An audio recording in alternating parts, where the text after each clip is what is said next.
हम लोग डिप्रेशन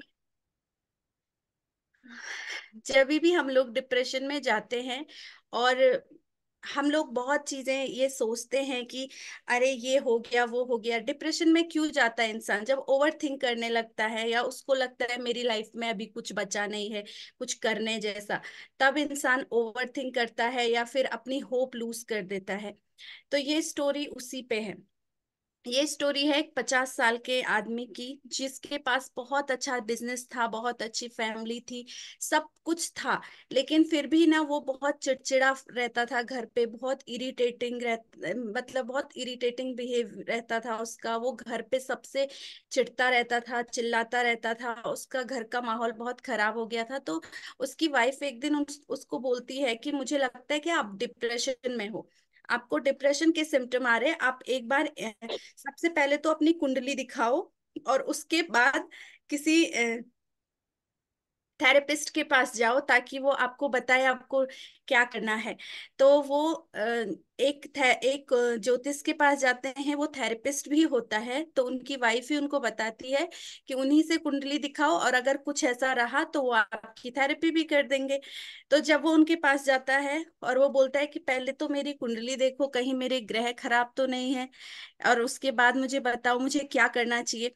तो जो वो थेरेपिस्ट होते हैं वो उनको बोलते हैं कि सबसे पहले आप मुझे आपके 10th क्लास की, जो भी जितने बच्चे आपके 10th क्लास में थे उनका लिस्ट ला के दो। आप कौन से कॉलेज में पढ़ते थे आप उनका लिस्ट मुझे ला के दो। तो वो जाता है अपने कॉलेज में और वहां से 10th के, जो उसके 10th का बैच होता है उसकी लिस्ट लेके आता है। अभी वहां से रजिस्टर तो नहीं ला सकते, तो लिस्ट ही लेके आ जाता है। फिर वो उनको बोलते हैं कि इनमें से आप कितने लोग आपको याद हैं, जिनको आप जानते हो और आपको लगता है कि आप इनको जानते हो और आप ये आपसे बात कर सकते हैं। तो वो उनको शॉर्ट लिस्ट करते हैं और उसके बाद वो बोलते हैं कि आप इनसे जाके एक बार मिलिए और उसके बाद हम नेक्स्ट सेशन करेंगे। तो जब वो सब उनमें से मिलने जाता है तो उनमें से कई लोग ऐसे होते हैं जो तो जिंदा ही नहीं होते हैं, 50 साल तक मर चुके होते हैं। कई लोग ऐसे होते हैं जो जिनका डाइवोर्स हुआ होता है, उनकी लाइफ बहुत खराब होती है। कई लोग ऐसे होते हैं जो नशे में धुत रहते हैं, वो खुद बात करने के लायक नहीं होते हैं। कई लोग ऐसे होते हैं जिनके घर की सिचुएशन बहुत खराब है, कई लोग हॉस्पिटल में एडमिट हैं, किसी के खाने पीने का ठिकाना नहीं है। तो बहुत सारी कंडीशंस वो देखकर जब आते हैं और उनके पास सेशन के लिए जब सबसे मिलके आते हैं, तो वो एक लंबी सी सांस भरते हैं और चुपचाप बैठ जाते हैं। तो पंडित जी बोलते हैं कि अच्छा, अभी बताओ कैसा महसूस हो रहा है। तो वो बोलते हैं कि अभी मैं बहुत ग्रेटफुल महसूस कर रहा हूँ, मुझे ऐसा लग रहा है, जब मैंने सबका गम देखा तो ऐसा लगा मेरा गम तो सबके आगे कम है।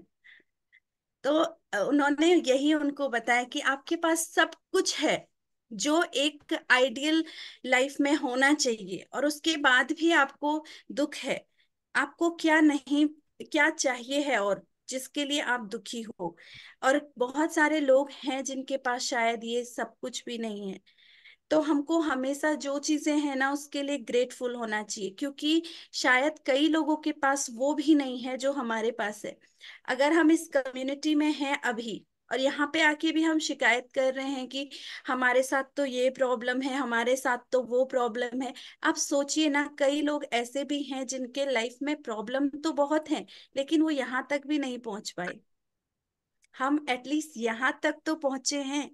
एटलीस्ट हमारे पास एक कम्युनिटी है, एक कोच है जो हमको सजेस्ट कर रहा है।